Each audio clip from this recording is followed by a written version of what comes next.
Hello and good evening, fellow people who are fans of sports. My name is Francisco Mendoza, and today's is a good show.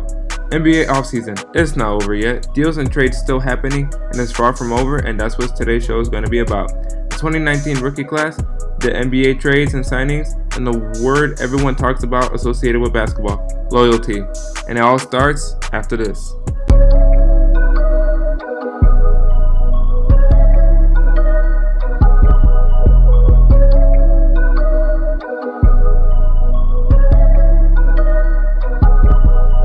I'm glad to announce our guest for today's show, Ron Agers, who's a NBA contributing writer, and like myself, he's a radio host. Like I said, Ron, pretty good amount of basketball to talk about. Is it too much? We'll see.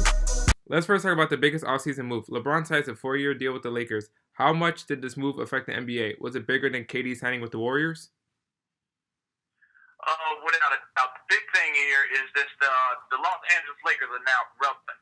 For the last 5 years, the Los Angeles Lakers couldn't even get free agents to pick up the phone for a meeting for a possible opportunity on the Lakers, much less getting arguably the best player in the world right now, LeBron James. It's bigger than that. They have an opportunity of getting bigger free agents, bringing excitement back to the Lakers. You got to understand the NBA has traditional teams that they need to succeed. The New York Knicks, the Philadelphia 76ers have actually come back into prominence. Boston, who is a superpower now, they need the Los Angeles Lakers to be relevant as well. And this is Showtime. This is Kareem Abdul-Jabbar, Kobe, and Shaq. Even as far back as George Mikan. This is an unprecedented territory in a sense with them being so bad in the last 5 years. So this is huge, not only for LeBron James with his $154 million. This is not only huge for the Los Angeles Lakers for the reasons that I mentioned, but it's huge for the league in general. A lot of people are going to make a lot of money over this signing alone. That's what makes it bigger than Kevin Durant signing with the Golden State Warriors. I mean, I think it was a foregone conclusion. The Golden State Warriors have won a world title.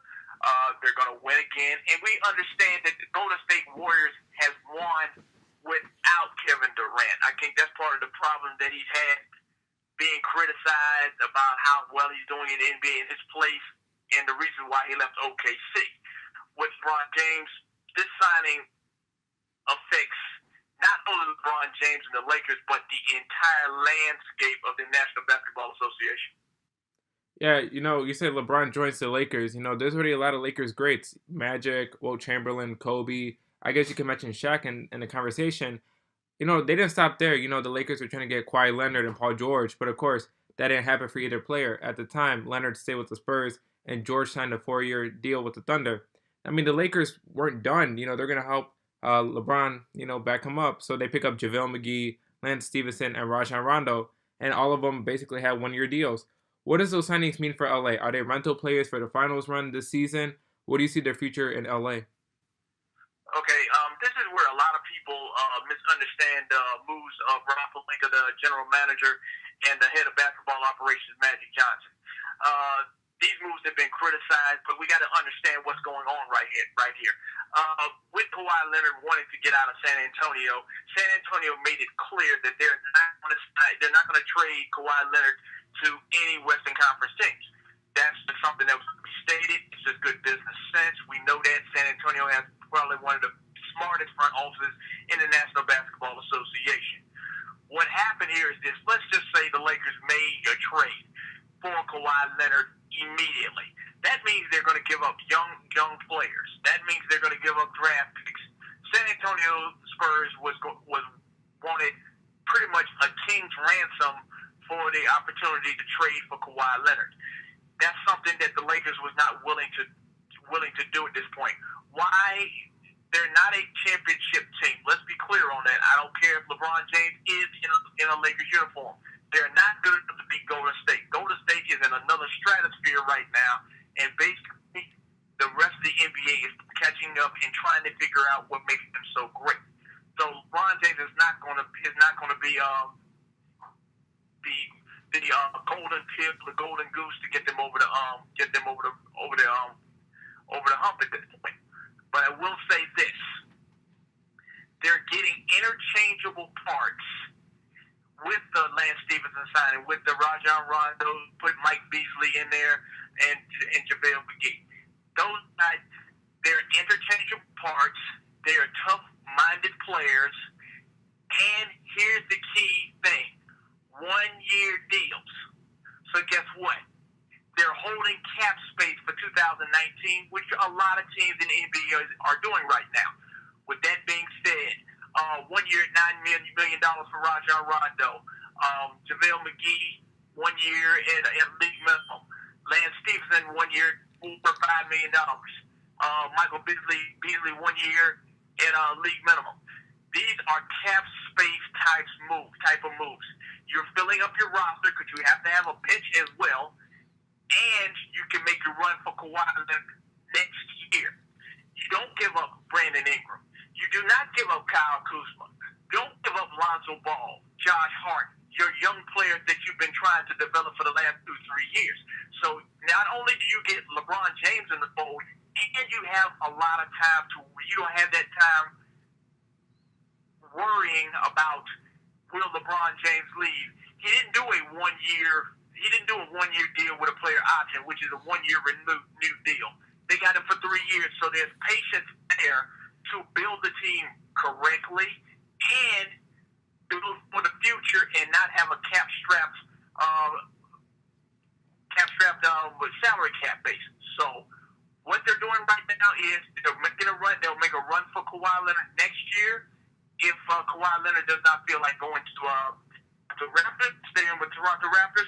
They can get him in the offseason and they can sign him at the next deal.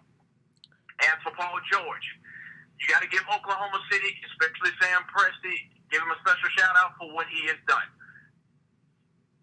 Signing, that was a huge gamble that they made, trading Victor Oladipo to Indiana for Paul George. Paul George not only signing him, but signing him to a long-term deal. What does that mean? He has a 4-year deal at $137 million. But look at it this way. They could have done that. Paul George could have signed a 1-year deal with a player option and then signed another contract and could have gotten even more money with the collective bargaining agreement stating if your time served in the NBA 10 years or more, you get at least a significant amount of money that you can get with your salary. So what Oklahoma City has done is not only did they sign Paul George, but they saved a significant amount of money. Yeah, and you see all these big names. How Paul George goes to the West from the trade. Carmelo goes to the West from the exact trade from the Oklahoma City Thunder. The West is overpowered at this point, but now it's at the point where LeBron goes to the West, and the West, is going to be tough this year for the 1 through 8 standings. Everyone was talking that LeBron at the time, how Cleveland was no more, and that the West continued to be overpowered. Like I said, of course, without LeBron, the West is still overpowered. What does this mean for the NBA in years to come? Well, short term, none of this matters because Golden State is better than everybody else. They have the best locker room in the league. They have the best front office in the league with Joe Lacob and Bob Myers and Steve Kerr. They're all on the same page, and it seems like everybody on the roster have bought into Steve Kerr's system. So, be totally honest with you, next year, and I've told it on various radio stations and podcasts, it's going to be Warriors in 5 in the NBA Finals, and it'll be a sweep if they don't turn the ball over or they don't get bored. That's it. That's how good the Golden State Warriors are. Now, going forward, you can see that these teams are now, the East is starting to slowly inch up and get better with Boston Celtics, with Kyrie Irving and Gordon Hayward and Brad Stevenson leading the charge in the coaching box. You can see Miami, if they can get Hassan Whiteside to actually play hard, they can be a team to be reckoned with. Philly, Joel Embiid, Ben Simmons, the big thing, Joel Embiid has to stay healthy. They have to get to the East. Milwaukee with the Greek freak Giannis Antetokounmpo, but Eric Bledsoe has to slow his game down and realize he's got to be a point guard and get Chris Middleton your Greek Freak, and those guys involved run the point like you're supposed to. Mike Budenholzer will probably help him with that. But the West is just completely loaded.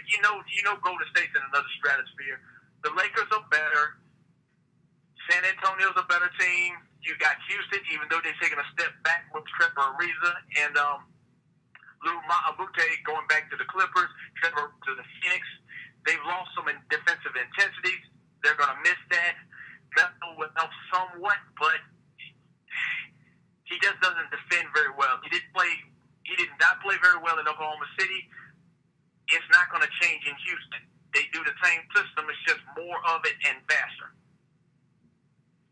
Right, and right now we're still free agency still isn't done yet, but weeks pass on. Beginning of free agency, I would say like the second day, LeBron goes to the Lakers. Everyone saw that coming, and then about a month later, Kawhi is traded to the Raptors along with Danny Green, and for DeMar DeRozan, a draft pick and someone else. I think it was a player to be determined later.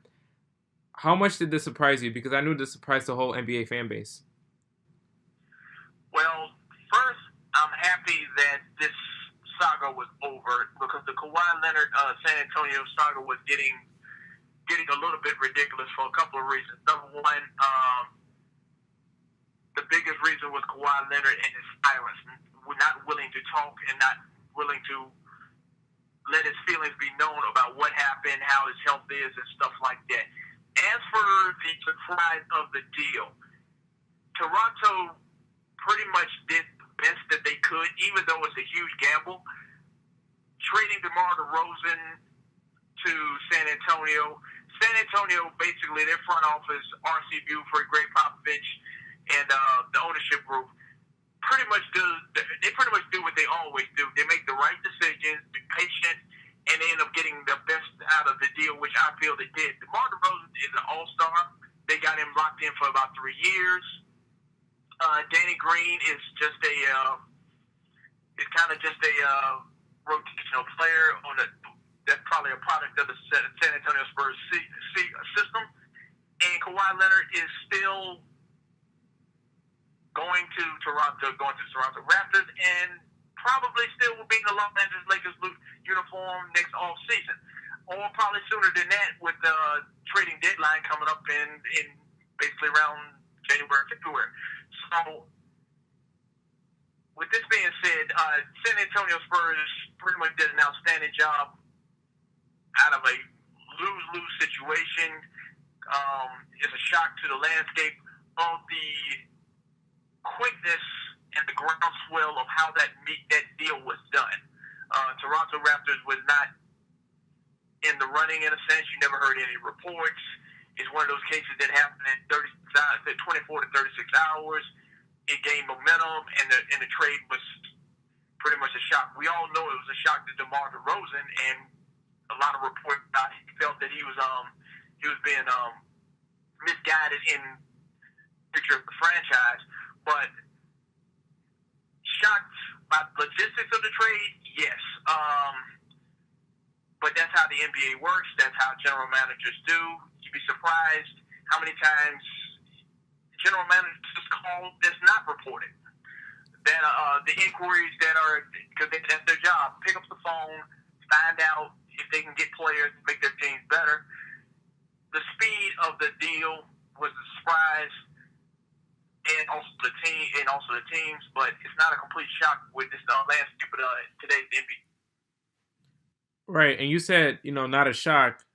There were more offseason moves, such as DeMarcus Cousins signing with the Warriors. Should the NBA limit on how many superstars a certain team should have? No, absolutely not. And I'm listening to these teams say, especially in the Eastern Conference, saying, well, we'll be glad when LeBron James is on to the West and going to the Lakers. We ain't got to worry about it. Maybe we can go to the finals. Where's the competition? If you're on a basketball court and somebody's better than you, play harder. Work on your jump shot in the offseason. Lift some weights. Run laps. Work on your game. Isn't this a competition? Don't they pay you millions of dollars just like everybody else? And as for the front offices of these NBA teams, here's a thought: work harder, work smarter. salary cap. Because that's what the Golden State Warriors have done. Draft better. And let's talk about these super teams for a second. Steph Curry was drafted by the Golden State Warriors. Teams passed on him. Klay Thompson, he got passed on by teams. These guys weren't number one picks. They were drafted by the Golden State Warriors. Green was a second-round pick. Numerous teams passed them. An entire first-round pass on Draymond Green. These are guys that got drafted. Okay, you bring in Draymond Green, Sean Livingston. Sean Livingston was a journeyman before he showed up to Golden State. Andre Iguodala, he'd been in the league 10, 11 years, and they convinced him to come off the bench. There is a culture that is there in Golden State that the NBA has not caught up with yet. The locker room, the coaching staff, the front office, keeping the salary cap at a minimum. They always are thinking ahead of everybody else. There's a documentary of their first world title that I would advise people listening to your podcast to watch on YouTube. They planned on winning a title in 5 years. They had a blueprint presentation. The corporate people did this, and they executed the plan effortlessly. And you can see right now the fruits of the labor of what they put in and the planning that they did. This is a organization that is doing it better than everybody else, from the bus driver all the way to the CEO, Joe Lacob. This is what the NBA needs to do. Figure out your salary cap, draft better, and have your players work hard, and have your coaches coach and work hard. If you do that, everything will take care of itself. But this DeMarcus Cousins signing, he's not going to be around until the end of the year anyway, and it's not Golden State's fault that he signed. He took a huge pay cut at 1 year, $5.3 million. That's not their fault. If you're a general manager of these other teams in the NBA, hey, you know something? You get on the phone and say, DeMarcus Cousins, we need you. This is the amount of money that we're trying to offer you, and this is the plan that we have. That's just laziness, saying that there should be a limit on how many superstars should be on a certain team.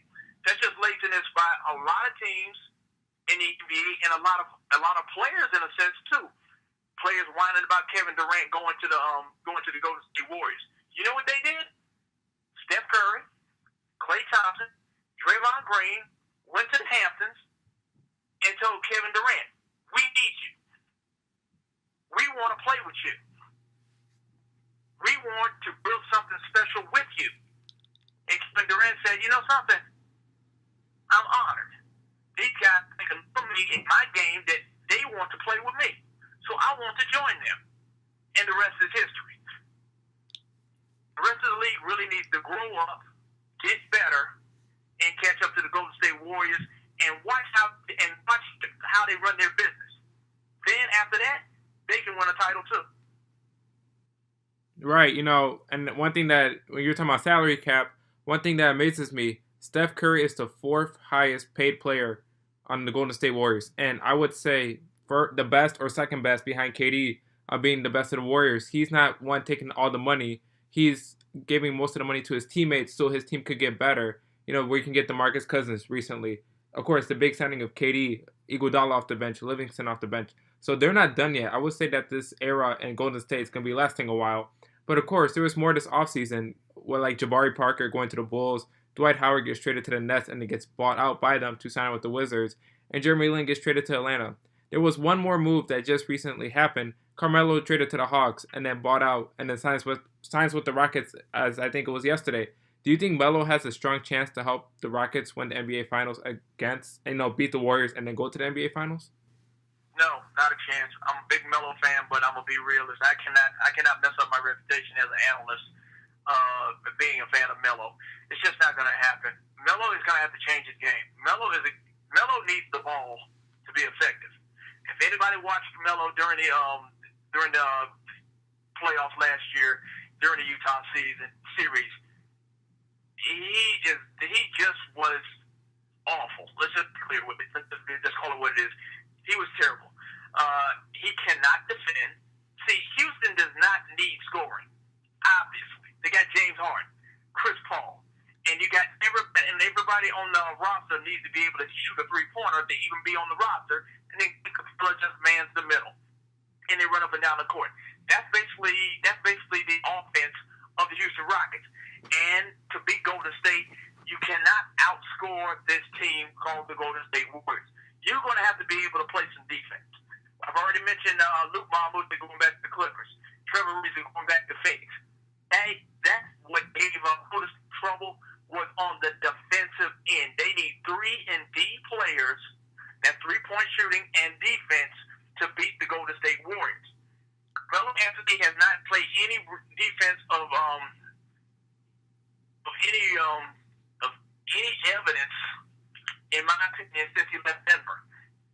And we got to think about how long that has been. That was in the George Karl era. That's when the Denver Nuggets had Carolina blue and white and looked down like a cross between UNC and UCLA.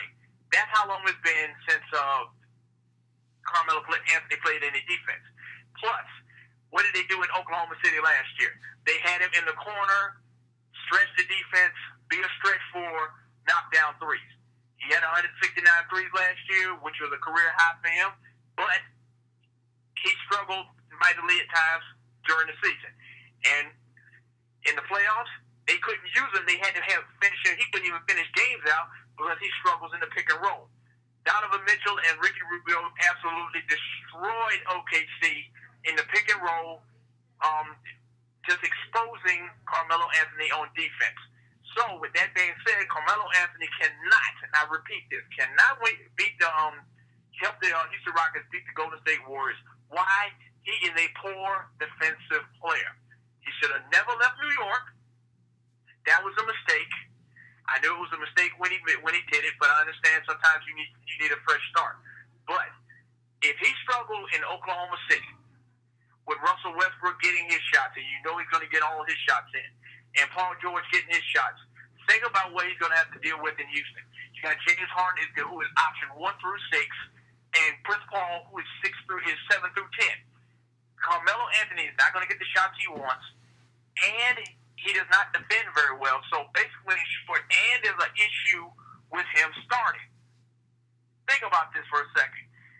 James Ennis and Carmelo Anthony, there is a question over who is going to start in the Houston Rockets lineup. That alone ought to tell you how far Carmelo Anthony's star has fallen. Then you have to throw in the fact, can he get along with Mike D'Antoni? It is well reported that Carmelo Anthony had a lot to do with Mike D'Antoni leaving New York when he coached the Knicks. So that there's an issue there as well. So can Carmelo Anthony help Houston Rockets get to the NBA Finals? No, not a chance. If anything, he will probably hurt.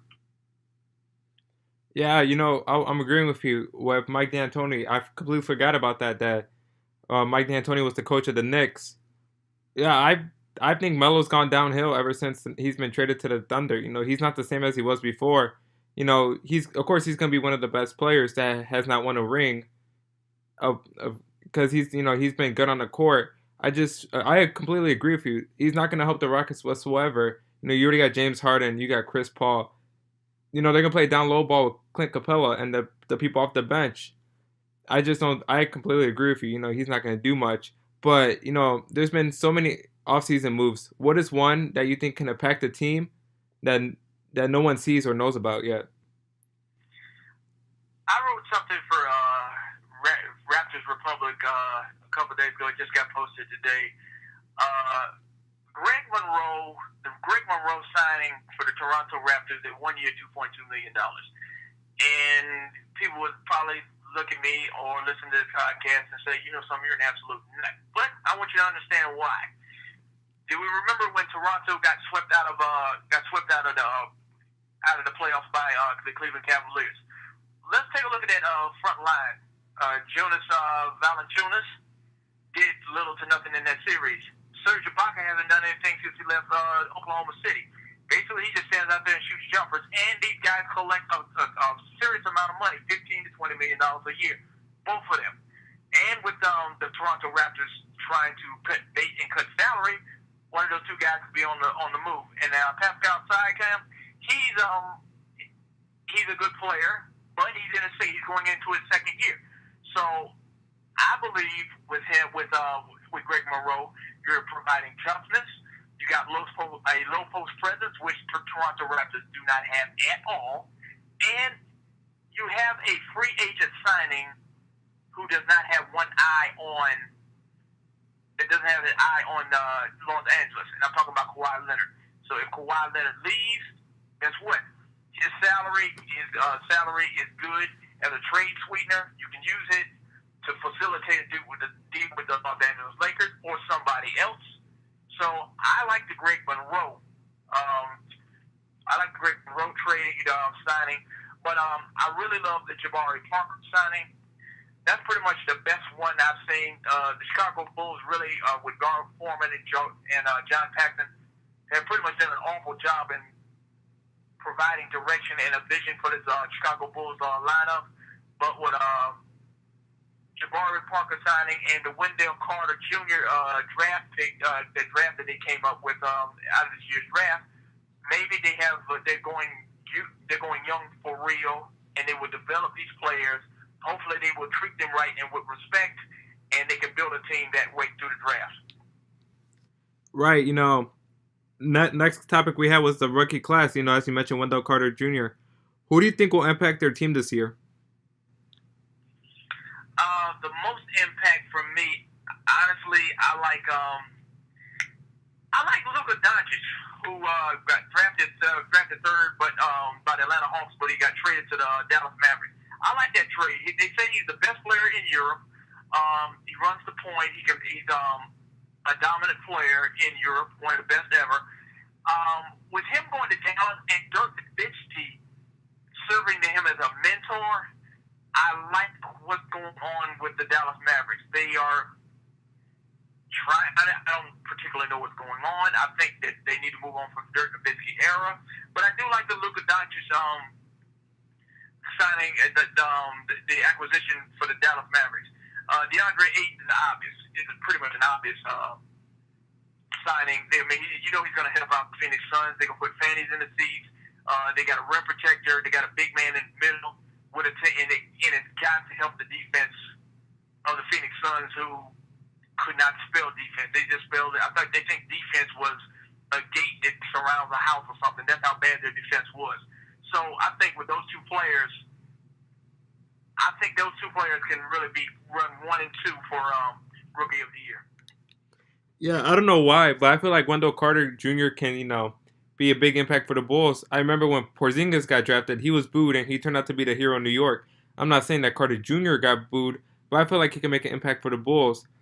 Now, I don't know how early if this is too early or not, but who's going to live up to being an expectation and who's going to be a bust?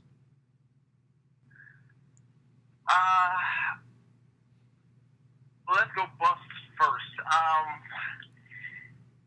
Wendell Carter, like I said, was a good player, but here's the situation. He's going to a dysfunctional franchise. I'm not sold on Fred Hoiberg being the coach. The front office of the Bulls, Gar Forman and John Paxson, like I've already mentioned before, have not done a great job in the direction and the vision of the Chicago Bulls. Like I say, with Joe Lacob and the Golden State Warriors, it starts at the top. Wendell Carter could be a bust, but I think it's more because of his surroundings and the structure of the franchise more than his talent. Marvin Bagley III, I think he's the most NBA-ready, skilled player in the draft, but he's with the Sacramento Kings. He's playing with a lot of the players. A lot of his teammates are playing the same position. I don't like what Vlade Divac has done over the last couple of drafts. There's no real vision there, so I think he could get lost in the shuffle, and I think he could be a bust. Jaren Jackson, I like him, and him coming out of Michigan State. That is the perfect. Memphis is the perfect place for him, being tough. But I don't. Again, the franchise is struggling, so we have to see about this. The guy that's going to be the hugest disappointment is going to be Trae Young. He should have never came out. He had to come out because we knew he was going to be a lottery pick. Let's be clear on that. However, he was horrible in the summer leagues, and we see that he is not very strong. And they're going to pick and roll that guy to death. And he's supposed to carry a franchise in Atlanta that's not very good. The fan base is not very strong. But if you're looking at the number one bust, I've noticed all those players are potential busts.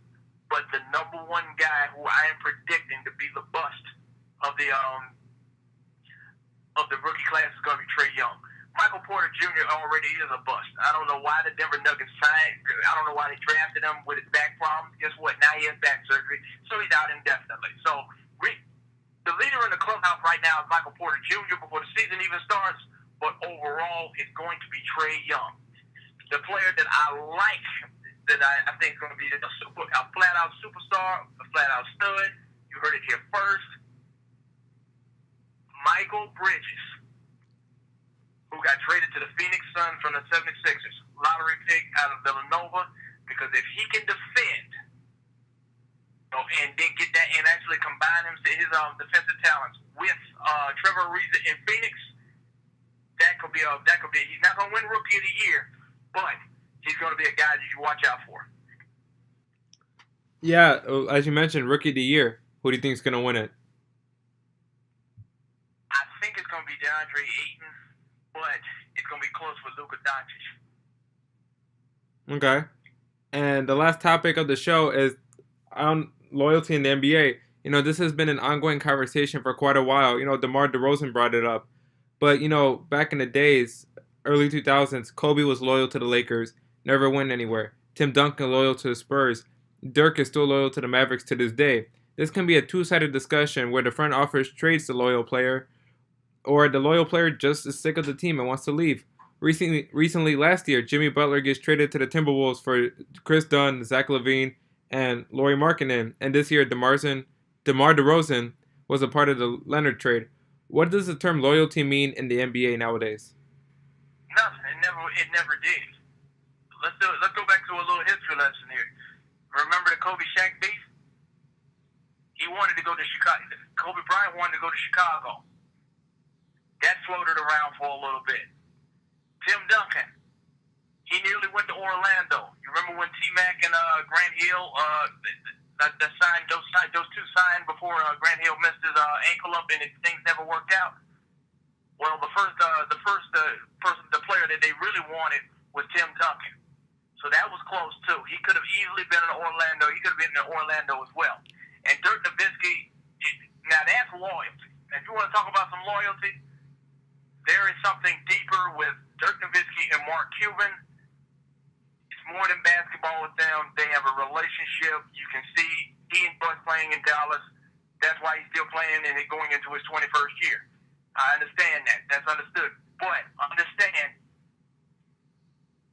just because they didn't leave, don't think that it wasn't close. Even Michael Jordan, when he was with the Bulls, it floated around that he was going to go to New York. Magic Johnson wanted to be traded. Wanted to be traded out of town when he played with the Lakers. So it's all business. And I think NBA fans need to understand that.